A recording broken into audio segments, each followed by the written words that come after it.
रहीम। अब देखिए, अब हम डिस्कस करेंगे 11.3 को कि 11.3 होता क्या है जी। सबसे पहले आपको गिवन लिखना होगा जी। तो देखते जाइए, गिवन में हम क्या लिखेंगे। देखिए, आपको एक ट्राइंगल ड्रा करना है। मान लो कि मैंने एक ट्राइंगल लिया ए बी सी, साथ साथ इसका डायग्राम भी मैं ड्रा कर दूंगा आपके सामने। ये हो गया आपका ट्राइंगल। आगे देखते जाइए, आगे आपने क्या करना है जी। कहते हैं कि एक लाइन सेगमेंट लेना है, लेकिन ये लाइन सेगमेंट कैसा लेंगे कि वो टू साइड का मिड पॉइंट होगा। मान लो कि मैंने इसका मिड यहाँ पे लिया, इसका मिड यहाँ पे लिया। अब कहते हैं कि इनको ज्वाइन करो, इन मिड पॉइंट को। पॉइंट क्लियर, यानी डी ई, ठीक है जी। ऊपर लिखेंगे ए, इधर लिखेंगे बी, इधर लिखेंगे सी, यानी D E is a line segment. ये एक लाइन सेगमेंट है जो ज्वाइन कर रहा है टू साइड के मिड पॉइंट को, टू साइड के मिड पॉइंट। पॉइंट क्लियर होगा जी, बिल्कुल क्लियर। आगे देखते जाइए। अब देखिए, एक चीज और आप नोट कर ले, जब ये मिड है, जब डी मिड है और ई आपका मिड है, तो इसे आपने क्या नोट किया कि ये वाला साइड और ये वाला साइड आपस में कांग्रुएंट हो गए, क्योंकि मिड है जी। A D is congruent to B D. यहां तक पॉइंट क्लियर। सिमिलरली ये वाला साइड और ये वाला साइड आपस में क्या होंगे, कांग्रुएंट होंगे। ई ई कांग्रुएंट हो जाएगा किसके साथ, ई सी के साथ। यहां तक तो पॉइंट बड़ा सिंपल हो गया जी। आगे क्या करते हैं जी, आगे हम इसका टारगेट, इसमें दो टारगेट है। टारगेट नंबर 1 मैं लिखता हूं जी। टारगेट नंबर 1 क्या है कि आपने ये जो दरमियान का लाइन आ गया, ये वाला लाइन और ये वाला लाइन, इसको पैरेलल शो करना है जी। यानी डी ई लाइन पैरेलल होगी बी सी के साथ। Target number 1। टारगेट 2 क्या है कि ये जो लाइन है जो ऊपर मैंने खींचा, ये डी ई इक्वल होगा या कांग्रुएंट होगा अगर इस लाइन को आप हाफ कर दे, यानी बी सी को अगर आप 2 से डिवाइड कर दे। सिंपल। अब मैं इसको रिपीट कर सकता हूं जी, एक एक चीज करके मैं आपको दिखा सकता हूं।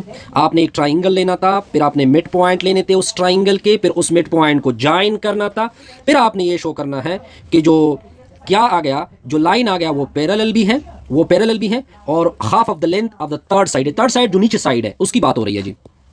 अब इसके लिए हम लिखेंगे कंस्ट्रक्शन। क्या लिखेंगे सर, इसके लिए लिखेंगे कंस्ट्रक्शन।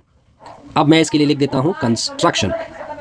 अब आपने क्या करना था, इस तरह एक ट्राइंगल आपने लिया था जी, या बिल्कुल आपके सामने हो गया जी। ये इसका साइड ए बी सी था, फिर आपने मिड पॉइंट डी लिया था, फिर इधर ई लिया था, फिर इन दोनों को ज्वाइन किया था। अब आप आगे क्या कर दो, अब मैं कंस्ट्रक्शन को डॉट करूंगा। ये डी ई को एक्सटेंड कर रहा हूं, एक्सटेंड किया, डी ई एक्सटेंडेड, एक्सटेंड किया मैंने टू पॉइंट, एक पॉइंट तक। पॉइंट का नाम क्या रख दो, एफ रख दो, टू पॉइंट एफ। अब इस तरह करो कि इसको ज्वाइन कर दो विद सी, ज्वाइन कर दो टू सी। Point clear. अब इसका मकसद क्या होगा, इसका मेन मकसद ये होगा कि ये जो डायग्राम होगा ये पैरेललोग्राम बनेगा। जब ये पैरेललोग्राम बनेगा तो हमारा ये टारगेट पूरा हो जाएगा कि ये दोनों लाइन आपस में क्या होंगे, पैरेलल होंगे। फर्स्ट टारगेट ये कंप्लीट हो जाएगी। फिर नेक्स्ट टारगेट में मैं आपको फिर प्रॉपर बताऊंगा, लेकिन मैं एक कंडीशन भी रखना हूं कि जो डी ई लाइन है वो क्या है, आपस में कांग्रुएंट है ई एफ के साथ। यहां तक तो पॉइंट क्लियर होगा जी। डी किसके साथ कांग्रुएंट है, ई एफ के साथ। अब आते हैं इसकी प्रूफ की तरफ कि हम इसका प्रूफ किस तरह करेंगे। अब आपने लेना है एक साइड पे इसका स्टेटमेंट और दूसरे साइड पे लेना है जी इसका रीजन। अब मैं आपको प्रूफ का पहले तरीका बता देता हूं कि मैं इसको प्रूफ किस तरह करूंगा। पॉइंट क्लियर जी। इसको मैं इस तरह प्रूफ करूंगा कि फर्स्ट इन दोनों ट्राइंगल को, ये जो दो आपको ट्राइंगल नजर आ रहे हैं, इनको कांग्रुएंट कर दूंगा। फर्स्ट मेरा टारगेट ये होगा। अब आप कहोगे कि जब सर ये कांग्रुएंट होंगे तो इससे क्या होगा, तो इससे इस तरह हो जाएगा कि आपका जो ईडी बीडी लाइन है, ये जो, क्योंकि ईडी किसके साथ इक्वल है, इसके साथ इक्वल है, इन दोनों में इक्वलिटी ऑलरेडी है क्योंकि डी मिड पॉइंट है। तो ये जो, जब ये इसके साथ, क्योंकि जब पहले तो ये इन दोनों के साथ इक्वल हो जाएंगे क्योंकि ट्राइंगल कांग्रुएंट होंगे, तो जब कांग्रुएंट हो जाएंगे तो चूंकि ये वाला साइड जिसको मैंने सर्कल किया ये इसके साथ इक्वल है, तो लिहाजा ये दोनों भी आपस में क्या बनेंगे, इक्वल बनेंगे। यहां तक पॉइंट क्लियर, बिल्कुल सर क्लियर। आगे क्या होगा, तो जब ये एक दूसरे की इक्वल हो जाएंगे और साथ साथ ये पैरेलल भी है तो डायग्राम पैरेललोग्राम बनेगा, तो हमारा ये टारगेट क्या हो जाएगा, कंप्लीट होगा। बड़े आसान अल्फाज में मैंने आपको दिखा दिया। अब इसको एक एक करके प्रूफ करते हैं जी। हमने पहले ट्राइंगल ए डी ई को कंपेयर करना है जी किसके साथ, ट्राइंगल सी एफ ई के साथ। एक एक करके देखते हैं जी। पहले तो आपने क्या किया हुआ है, आपने कंस्ट्रक्शन में एक चीज डाली हुई है कि जितना ये साइड है, ठीक है जी, ये सॉरी ई एफ, जितना ये ई एफ है इतना ये दोनों आपस में इक्वल हो गए, तो ए डी ई कांग्रुएंट हो जाएगा ई एफ के साथ। ये आपने कहाँ पे लिखा हुआ है जी, गिवन में, कंस्ट्रक्शन में, सॉरी। ये पॉइंट आपको क्लियर हो गया जी। अब नेक्स्ट देखें, मान लो कि ये एंगल 1 बन रही है, ये एंगल 2 बन रही है, तो मैं एंगल 1 को किसके साथ कांग्रुएट कर सकता हूँ? एंगल 1 को मैं कांग्रुएंट कर सकता हूँ एंगल 2 के साथ। देखिए इसको मैंने क्यों कांग्रुएंट किया? जब इस तरह के लाइन एक दूसरे को इंटरसेक्ट करते हैं तो ये वाली एंगल और ये वाली एंगल आपस में कांग्रुएंट हो जाती है। अगर इधर भी हो तो ये भी कांग्रुएंट होगी। हमने अपने मकसद की चीज़ ले ली। अब आपने गिवन में ये लिखा हुआ है कि ये साइड और ये साइड भी आपस में कांग्रुएंट है, तो ए जो है वो कांग्रुएंट है ई सी के साथ। ये आप गिवन में देख सकते हैं जी। तो इस तरह आपके ट्राइंगल तो कांग्रुएंट हो गए।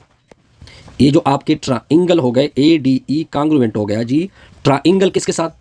ई एफ सी के साथ। ठीक हो गया जी। अब जब ट्राइंगल कांग्रुएंट हो गए तो इसमें जो भी बनेगा वो आपस में कांग्रुएंट बनेगा। तो हम अपनी मकसद की चीज़ लेते हैं, तो इसका मतलब ये वाला साइड, ठीक है जी, और ये वाला साइड आपस में क्या होंगे? कांग्रुएंट होंगे। तो ए डी को मैं कांग्रुएंट करूंगा किसके साथ? सी एफ के साथ। लेकिन हमने गिवन में कहा हुआ है कि ये दोनों आपस में कांग्रुएंट है, तो ए डी तो पहले से कांग्रुएंट है जी। इसकी रीज़न दोगे क्योंकि triangle A D E congruent है ट्राइंगल ई एफ सी के साथ। अब ई डी ऑलरेडी कांग्रुएंट है बी डी के साथ, ये हमने गिवन में लिखा हुआ है। मान लो this is called equation number 1, this is called equation number 2। अब आगे देखते जाइए जी। तो मैथमेटिक्स के मुताबिक ये दोनों भी कांग्रुएंट होंगे, B D is congruent to C F. ये 1 और 2 के मुताबिक हो गया जी।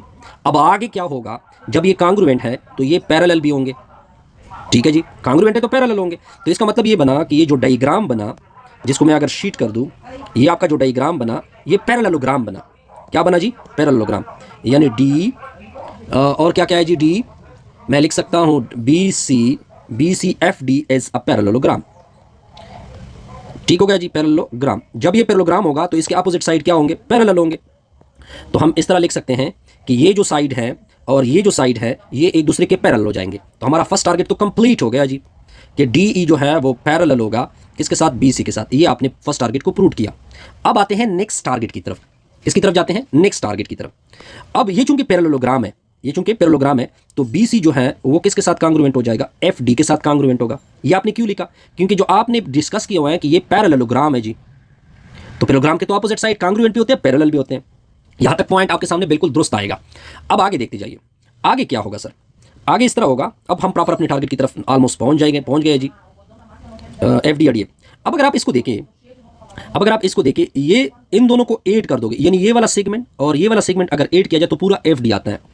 यानी मैं क्या कह सकता हूं कि बी सी किस तरह आता है कि अगर मैं ऐड कर दूं डी ई को किसके साथ ऐड कर दूं? ई एफ के साथ, क्योंकि डी जो एफ डी है वो इक्वल है D E plus E F के साथ। लेकिन ये दोनों तो कंस्ट्रक्शन में हमने इक्वल किया है, तो लिहाजा इसकी जगह 2 पुट होगा, तो डी ई प्लस डी, इसकी जगह डी ई पुट होगा, क्योंकि ई एफ इक्वल होता है किसके साथ? डी ई के साथ। अब D E plus D E से क्या बनता है जी? 2DE बनता है। अब 2 से डिवाइड कर दोगे तो DE is congruent to BC के नीचे क्या आएगा? 2 आएगा। ये आपका नेक्स्ट टारगेट हमने क्या कर दिया? प्रूव किया। आसान सी थ्योरम थी। इस तरह हमारी ये वीडियो होगी कंप्लीट।